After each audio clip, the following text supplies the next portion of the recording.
Madame, Monsieur, bonsoir, bienvenue au 20h30. Voici la une du journal ce soir. Le non radical à l'insurrection se généralise. Le oui strident à l'unité et au respect des institutions républicaines résonne. Leaders politiques et acteurs du secteur informel se prononcent dans ce journal. L'Est sortira du noir par la puissance d'une ligne de 225 kV. Le chantier était visité ce vendredi par le ministre de l'Eau et de l'Énergie. Voilà pour les titres du journal. Les détails, c'est tout de suite.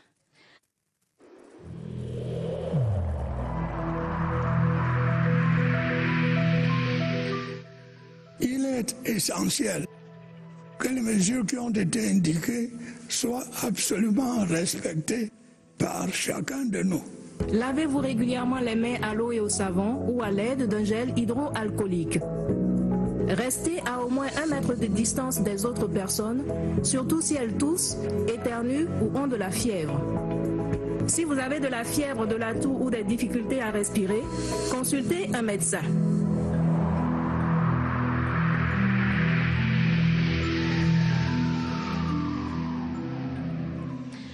Bienvenue une fois de plus. L'association des sauveteurs du Cameroun et mototaximens du Mfundi oppose un refus aux méthodes insurrectionnelles prônées par le MRC. Les premiers ont saisi le procureur de la République mettant en garde le leader du MRC pour une éventuelle scène de pillage. Les seconds appellent leurs camarades à vaquer avec vigilance à leurs occupations mardi prochain. Tous ont promis ce vendredi au gouverneur du centre Nassiri Paul Biya de dénoncer les fauteurs de troubles. Voici le reportage d'Augustin Guizana. Les acteurs du secteur informel sont formels. Mototaximens et sauveteurs du Mfundi, représentés par leurs leaders, sont venus dénoncer cette manœuvre déstabilisatrice dans les services du gouverneur du centre ce vendredi. On a saisi le procureur de la République contre Maurice Kamto. Ce n'est pas lui qui nous donne le capital pour acheter nos marchandises. S'il organise le désordre en cas de pillage, si nos marchandises sont volées, il est le seul et l'unique responsable. Fort des efforts fournis par le chef de l'État Paul Biya pour améliorer les conditions de vie de ses concitoyens, les sauveteurs et mototaximens promettent un soutien sans faille aux institutions républicaines et c'est lui qui les incarne. À Yaoundé, nous avons 3 mototaximens qui sont conseillers municipaux. À Douala, on a un conseiller municipal dans l'arrondissement de Douala 3e. Cela est un geste de reconnaissance et de bravoure pour le chef de l'État. Le gouverneur du centre, Nassiri Paul Biya, qui les a reçus, a qualifié cette initiative de patriotique. À Yaoundé, le désordre ne passera pas par les sauveteurs et les mototaximens. Les mototaximens de la ville de Douala, la capitale économique, protestent contre les appels à l'insurrection lancés par certains acteurs politiques. Ces membres du syndicat national des conducteurs de mototaxis du Cameroun l'ont réaffirmé ce vendredi au gouverneur de la région du littoral. Venus par centaines, ils ont appelé à la préservation des acquis démocratiques et de la paix. Léon Bertrand Tanefo de CRTV Littoral. Leur amour pour leur métier n'a d'égal que celui qu'ils portent à la nation. Et lorsque celle-ci est sous la menace d'une insurrection, ils brandissent le drapeau de la paix pour rappeler la nécessité du respect des institutions républicaines. Démarche au cœur de la rencontre entre les mototaxis, membres du Sinakomotak et le gouverneur de la région du littoral. Le Sinakomotak se désolidarise complètement par rapport à ce qui se prépare, notamment les marches du 22. Pour cette deuxième rencontre en 2 jours avec les conducteurs des engins à 2 roues, le gouverneur Samuel Dieudonné Ivaha Dibois a tenu à rappeler le caractère pacifique, cosmopolite et économique de la ville de Douala. Douala est une ville pour tous les... Douala dit non au désordre. Les mototaxis disent non au désordre. Les responsables du syndicat national des conducteurs de mototaxi du Cameroun, branche du Voré, sensibilisent déjà leurs membres sur la conduite pacifique à adopter dans les prochains jours pour qu'aucun parmi eux ne se retrouve en indélicatesse avec la loi. Dans la même veine, le réseau More Women in Politics, dont la présidente est le professeur Justine Difo Tunkam, a réuni les chefs d'antenne de 10 régions de ce mouvement ce vendredi. D'une seule voix, les femmes ont dit non au désordre et oui à la paix. Je vous propose d'écouter le professeur Justine Difo au micro d'Augustin Guizana. Les femmes femmes camerounaises sont profondément indignées par ces appels incessants à l'incivisme, au soulèvement et à l'insurrection. Les femmes de mort humaine et politique se sont levées spontanément pour barrer la voie aux mots d'ordre de violence et d'insurrection portés par certains partis à des fins de déstabilisation et dans le seul but de freiner la marche irréversible du Cameroun vers la décentralisation. Dans la région du Nord, les populations disent non à toute menace de déstabilisation et appellent au respect des institutions et de la légalité républicaine. Religieux, leaders traditionnels et autres citoyens invitent à la responsabilité et à la préparation sereine des régionales du 6 décembre prochain. Les détails avec Jean Foumarguet de CRTV Nord. Dans le Nord, les populations ont tous le regard tourné vers la date du 6 décembre prévue pour les élections régionales.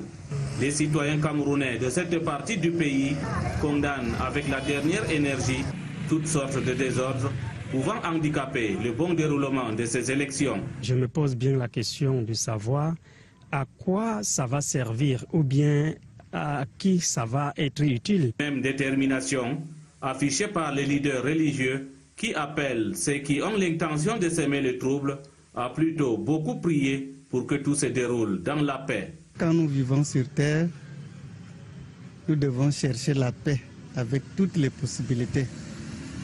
Et la révolte n'a jamais arrangé quelque chose. C'est une situation qui ne nous arrange pas. Parce que l'islam même dans son fondement, c'est une religion qui a toujours prôné la paix, voulu la paix et conservé la paix. Les chefs traditionnels invitent donc les citoyens à se tenir les mains pour mieux faire avancer le pays. Je n'admettrai pas non plus une insurrection contre la République, contre les pouvoirs publics qui a la charge de nous diriger. Les populations de la région du Nord sont donc décidées à regarder dans la même direction. Les leaders de 20 partis politiques de l'opposition au Cameroun disent non à l'appel à l'insurrection et oui à la stabilité. Les membres du collectif ont dit leur détermination à œuvrer pour la paix et à soutenir le président de la République, Paul Biya. Le G20, dans un communiqué, fustige la marche insurrectionnelle annoncée par le leader du MRC pour le 22 septembre prochain. Nicole Doudou nous en dit davantage. Révolte populaire et insurrection contre les institutions démocratiquement établies au Cameroun, carton rouge des partis politiques de l'opposition du G20. Est puni d'un emprisonnement de 10 à 20 ans. Celui qui, dans un mouvement insurrectionnel, vous avez vu qu'un mouvement insurrectionnel, ce n'est pas prévu, ça dit que c'est spontané. Alors que celui-ci, celui de 22, est prévu. La date est arrêtée à l'avance. Ce que les gens planifient pour le 22, c'est une révolution. L'Union des populations du Cameroun UPC appelle à la sauvegarde de l'unité et de l'indivisibilité du Cameroun. Au moment où le président Paul Biya a sauvegardé cette souveraineté face aux ingérences extérieures, il faut aujourd'hui une mobilisation de tous les patriotes républicains pour contrecarrer l'action des leaders politiques qui veulent déstabiliser notre pays. Le peuple camerounais, invité par les leaders du G20, a redoublé de vigilance face aux diverses tentatives de déstabilisation. Le président du FSNC, le Front pour le Salut National du Cameroun, dit toute son indignation face aux dérives de certains partis politiques, en l'occurrence ceux-là qui appellent à l'insurrection et réaffirme son soutien aux institutions républicaines. Je vous propose d'écouter Issa Tiroma Bakari dans cet extrait sélectionné par Nicole Doudou. Je voudrais, en ma qualité du président national du Front pour le Salut National, parti politique qui est partenaire du président Biya, parti politique qui a décidé de soutenir le président Biya par beau temps comme par temps d'orage, rassurer le président de la République de ce que le soutien du FSNC, le soutien du président national du FSNC est un soutien total et inébranlable.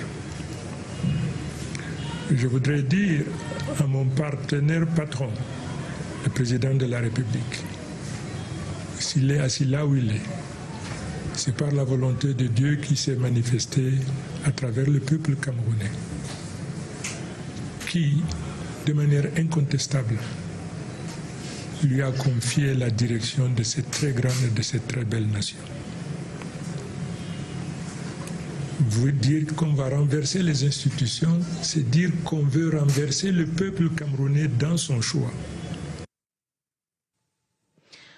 Autre réaction, le RDPC qui s'insurge contre les activités anti-républicaines. Le secrétaire national à la communication du comité central du RDPC souligne que la démarche du MRC vise à déstabiliser le Cameroun. Il invite les militants RDPC et tous les Camerounais à ne pas suivre ces mots d'ordre. Le professeur Jacques Famendongo est au micro d'Augustin Guizana. Nous condamnons fermement ces appels à la rébellion et à l'insurrection. Parce qu'on ne peut pas opérer une marche pacifique alors qu'on demande formellement le départ du président de la République élu démocratiquement avec une majorité confortable. Et vous le savez, ce résultat a été validé par le Conseil constitutionnel. Nous condamnons fermement cette marche et nous disons à tous les militants du RDPC, à tous les citoyens du Cameroun, de ne pas écouter les sirènes de l'apocalypse et de rester fidèles à notre devise. Paix, travail, patrie. Nous voulons la paix, nous travaillons pour le progrès de notre patrie.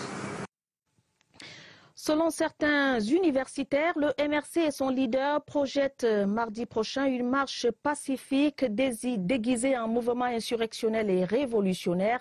Comme telle, cette démarche connaît des implications politiques et juridiques pouvant même conduire à la dissolution du parti et à des emprisonnements à vie.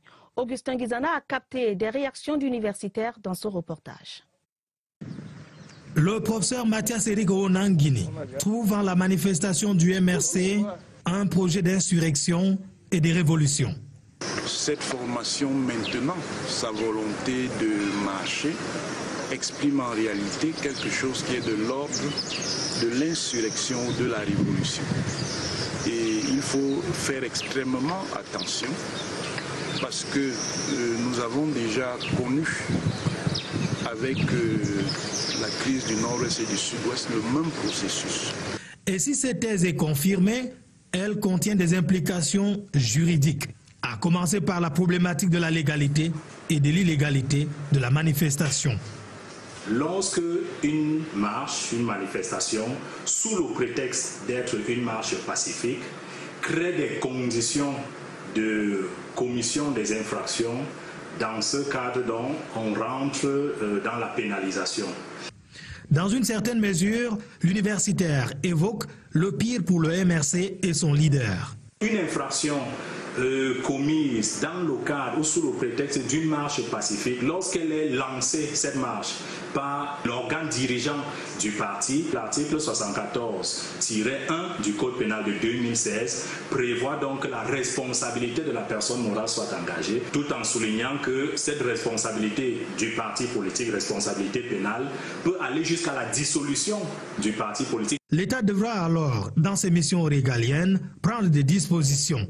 Si ce mouvement utilise la violence, l'État sera habilité à prendre des mesures supplémentaires, mais les mesures normales de maintien de l'ordre doivent suffire.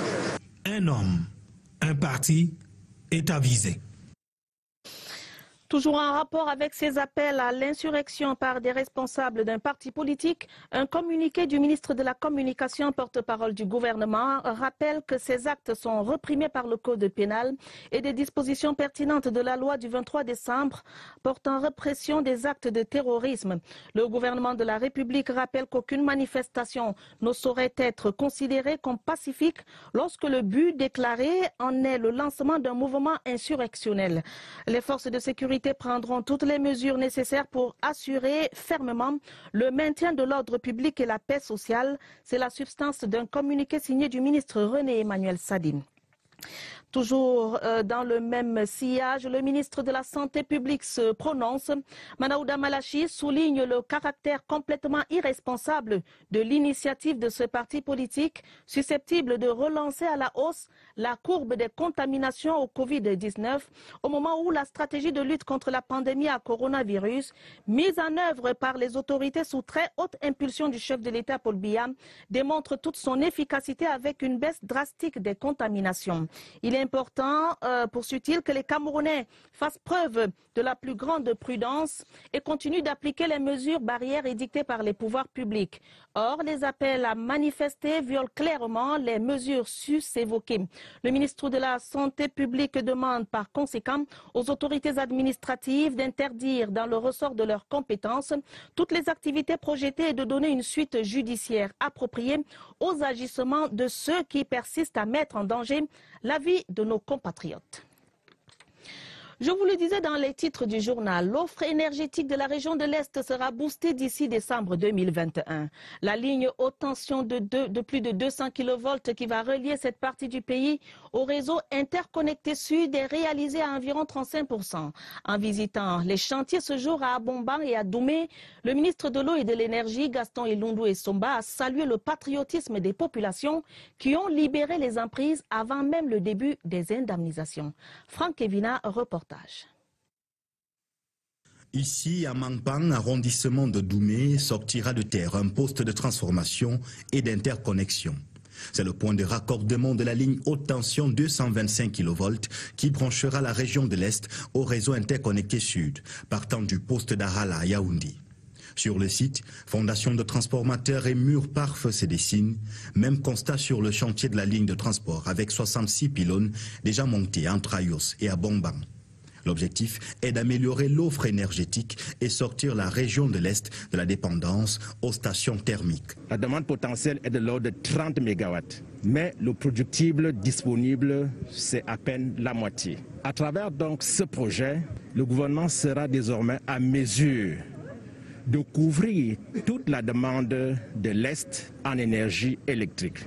Aux populations qui ont accepté de libérer les emprises avant le début des indemnisations, Gaston Elundou Essomba rassure, l'État n'abusera pas de leur sens du patriotisme. Dans les délais les plus raisonnables, les dispositions seront prises pour que les indemnisations suivent.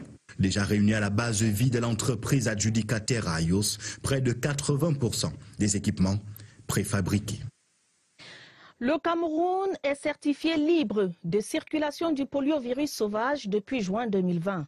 Consécration ce 18 septembre, l'équipe de chercheurs dans la lutte décorée et parmi les promus le professeur Rose Leke, président de la Commission régionale africaine pour l'éradication du poliovirus sauvage, désormais commandeur de l'ordre de la valeur, et le professeur Tétani Ekwe.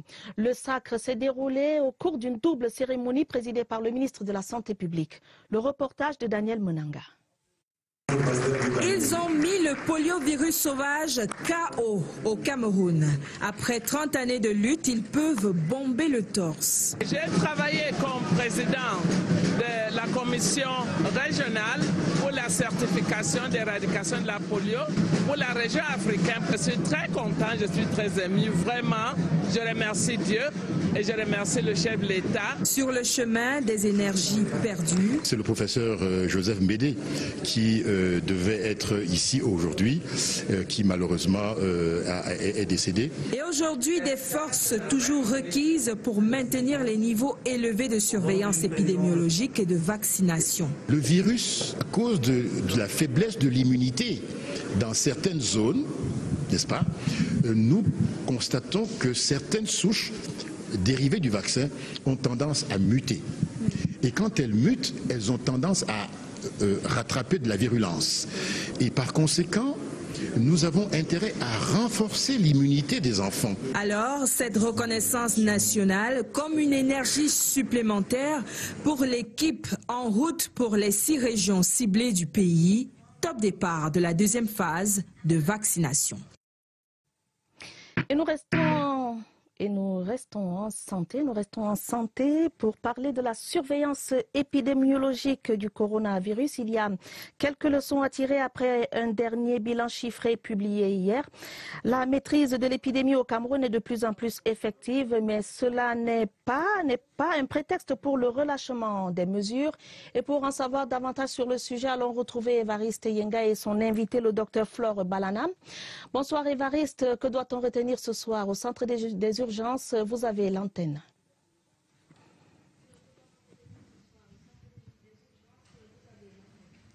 Bonsoir à Tabadine Omar, vous l'avez amorcé, il y a une maîtrise de la pandémie, seulement il ne faut pas s'endormir sur les lauriers. Attention, il y a une possibilité d'une reprise de cette pandémie. Il faudrait plutôt continuer d'observer les mesures barrières. Les autorités sanitaires sont avant-gardistes, elles sont proactives et pensent l'après-maîtrise de la pandémie. Il y a une alternative, soit on va vers une éradication, c'est le chemin le moins recommandé en ce moment, qui est le moins probable, soit alors on va repartir vers une reprise de la pandémie, ce qui n'est pas souhaitable en même temps. Alors il faut continuer d'observer les mesures barrières. Alors, dans le cadre de la proactivité, l'avant-gardisme, comment est-ce que l'on peut déceler une reprise de la pandémie?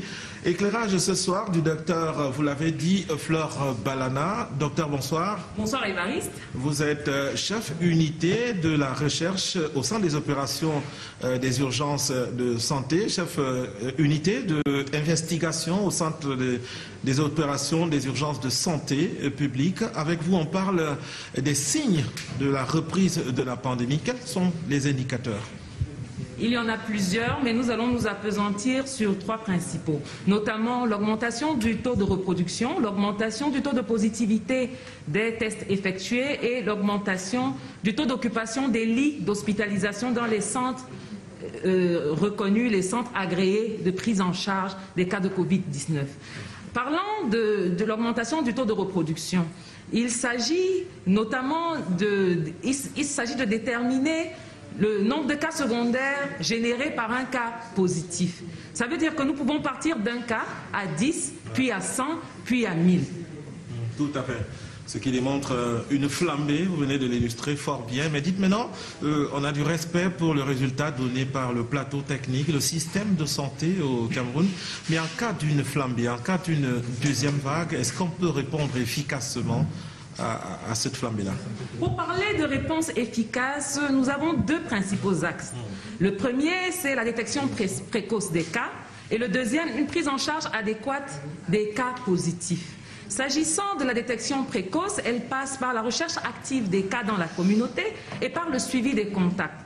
Nous, avec la grande expérience acquise par le personnel dédié à la réponse depuis mars 2020, et les différentes formations et renforcements de capacités dont a bénéficié ce personnel est prêt à répondre en cas d'une nouvelle flambée de cas de Covid-19 au Cameroun. Merci à vous, docteur Flore Balana, d'être passé, d'avoir accepté notre invitation. La riposte a donc permis au corps médical d'acquérir de l'expérience. 7 mois de riposte déjà, et ce corps médical est prêt à repartir en cas de rebondissement. Seulement, il faut une combinaison de volonté, il faut une conjugaison des efforts. Les populations, elles aussi, doivent continuer d'observer les mesures barrières. Demain, à Tabadine de Mar, on poursuit la tournée des régions avec la région du Sud. À vous le plateau. Merci Évariste Yenga. Le rendez-vous est pris pour demain. Vous avez dit quelque chose de très important. Il faut une conjugaison d'efforts. Toujours en santé, de hauts responsables du secteur de la santé nommés par décret présidentiel ont pris fonction ce vendredi à Yaoundé. Il s'agit du président du conseil d'administration et du directeur général du Centre national d'approvisionnement en médicaments essentiels, Senamim, ainsi que du directeur général du Centre national de transfusion sanguine. Cérémonie présidée par le ministre de la Santé publique. Le compte rendu de Sidoine Moncam. Une nouvelle ère s'ouvre au Centre national d'approvisionnement en médicaments essentiels, Senami. Marie-Mélanie Bell, présidente du conseil d'administration, et Vandi Deli, directeur général, nommés par décret présidentiel et auréolés de leur casquette, peuvent désormais exercer en toute légitimité. Également installé ce vendredi, Dora Mbaya, le tout premier directeur général du Centre national de transfusion sanguine. Je suis au service de la nation. Je vais de ne sais pas prendre mes premières tâches avec le directeur général. C'est une lourde tâche qui nous attend au sein de cette structure qui se doit d'être relevée dans le cadre de la CSU pour qu'il y ait des médicaments disponibles et de qualité. Pour saluer l'engagement des soldats de la santé, des distinctions honorifiques à titre exceptionnel ont été décernées à ces hommes de science qui ont savamment défendu la candidature du Cameroun dans l'éradication du poliovirus sauvage. Sortons de la santé pour parler du Matgénie qui innove en matière d'amélioration et de développement d'infrastructures routières. Il vient de présenter aux collectivités territoriales décentralisées un procédé innovant de construction d'ouvrages d'assainissement. Il s'agit de la fabrication des tuyaux en béton armé. Roland Kamisumbi de CRTV Centre nous en dit davantage. L'objectif poursuivi par le Matgénie à travers la construction des tuyaux en béton armé est de pallier la rupture de circulation ayant pour cause la détérioration d'un ouvrage d'assainissement généralement en acier. Vous devez interrompre la circulation sur cet axe, c'est-à-dire dévier la circulation. Dévier le cours d'eau, ça fait une double déviation et ça coûte ce que ça coûte. Ce que nous proposons, c'est une manière d'intervenir dans l'urgence, immédiatement, dans la majorité des cas, en évitant donc de faire les déviations. Le parc national de matériel de génie civil Matgénie entend passer résultats obtenus après de longues années de recherche, accompagner les maires dans leurs activités routières. Les maires qui sont d'ailleurs les principaux acteurs de la décentralisation et maîtres d'ouvrage sur les routes communales. Ces tuyaux en béton armé sont appréciés par les maires.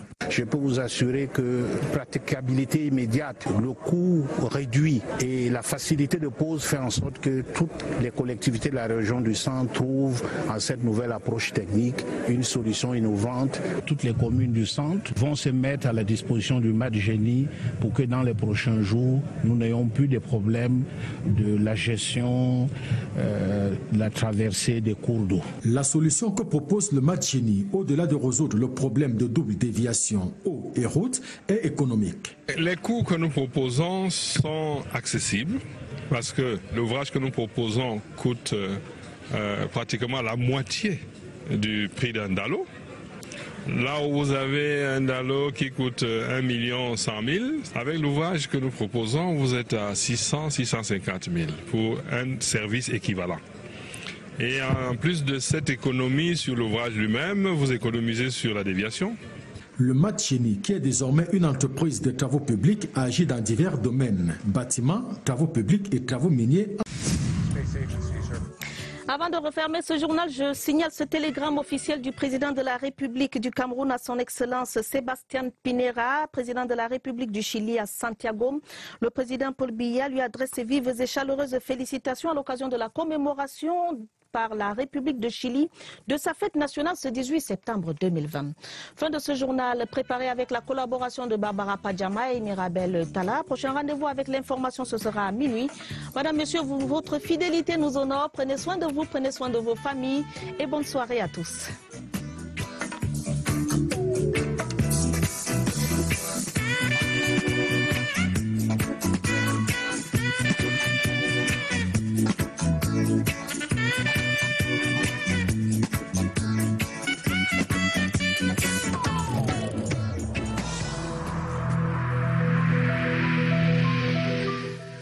Évitons de stigmatiser ceux qui sont atteints par la maladie.